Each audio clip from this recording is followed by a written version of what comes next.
Assalamualaikum warahmatullahi wabarakatuh. Saya Anis Faliso dengan NIM 20124030. Dalam kesempatan ini, saya akan mengajak kalian untuk membahas apa itu intelijensi. Istilah intelijensi ini sudah akrab dalam dunia pendidikan dan pembelajaran.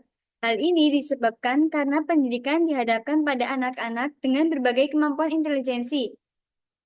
Kemampuan intelijensi bersifat potensial dan merupakan kecakapan umum. Kecakapan ini dapat terwujud menjadi kecakapan nyata karena bantuan lingkungan.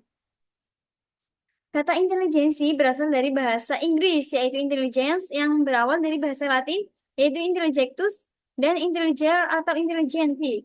Menurut bahasa Yunani, intelijensi dapat diartikan sebagai perilaku atau aktivitas yang menjadi wujud dari daya maupun potensi ketika memahami sesuatu. Dalam hal definisi ini terdapat banyak definisi yang dikemukakan oleh para ahli dengan beberapa variasi perbedaan.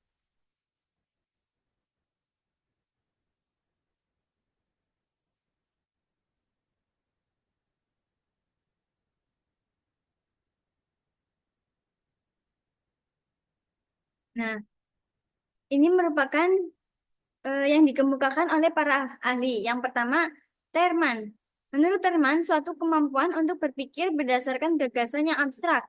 Sedangkan menurut Thornburg, intelijensi adalah ukuran bagaimana individu itu berperilaku. Nah, menurut Freeman, intelijensi didefinisikan dengan tiga definisi, yaitu yang pertama, intelijensi adalah adaptasi atau penyesuaian individu terhadap keseluruhan lingkungan.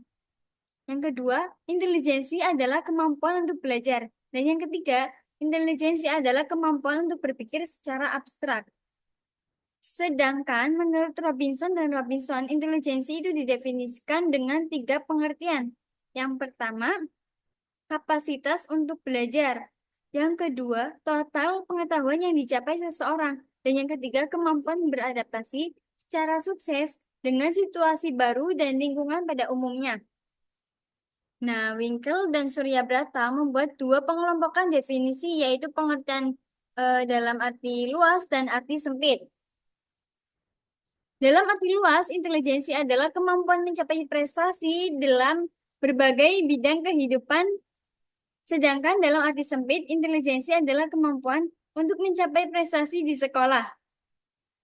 Nah, pada dasarnya ini, intelijensi itu adalah kemampuan yang kognitif, yang kompleks, yang memungkinkan seseorang untuk berpikir, belajar, dan memecahkan masalah.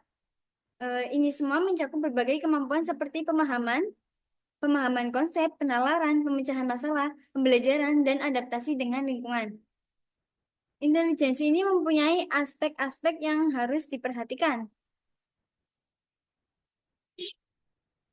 Yang pertama,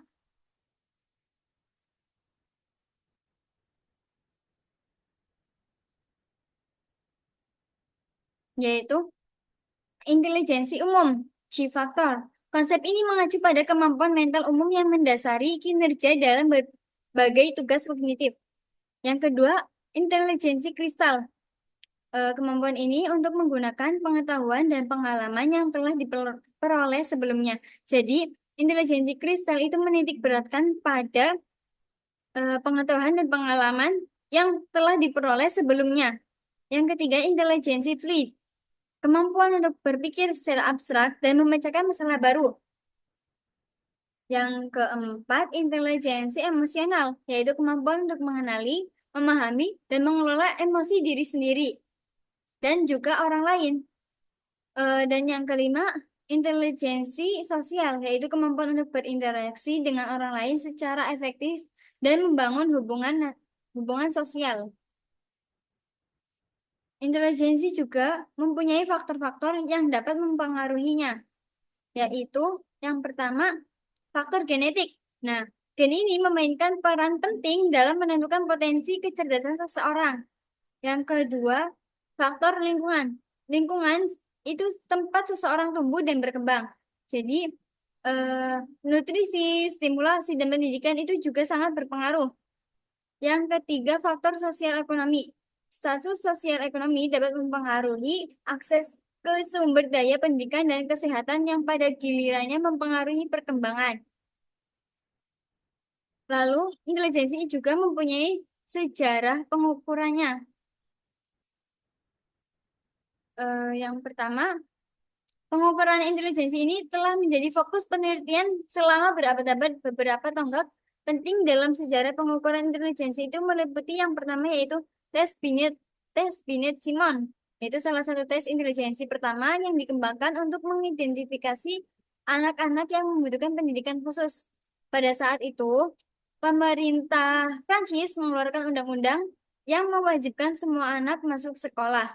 Nah, pemerintah ini meminta Binet untuk membuat tes guna mendeteksi anak-anak yang terlambat intelektualnya. Lalu ada skala intelijensi Stanford Binet. Nah, versi ini itu sudah dimodifikasi dari tes Binet Simon yang digunakan secara luas di Amerika Serikat. Lalu yang ketiga, tes IQ atau Intelligence Quotient. Tes yang dirancang untuk mengukur kecerdasan relatif seseorang dibandingkan dengan kelompok usianya. Lalu kita akan membahas apa sih perbedaan antara intelijensi dan bakat. Eh, Intelijensi dan bakat ini seringkali dianggap saling terkait, tetapi keduanya ini memiliki konsep yang berbeda. Yang pertama, intelijensi, yaitu kemampuan kognitif yang umum yang memungkinkan seseorang untuk belajar dan memecahkan masalah.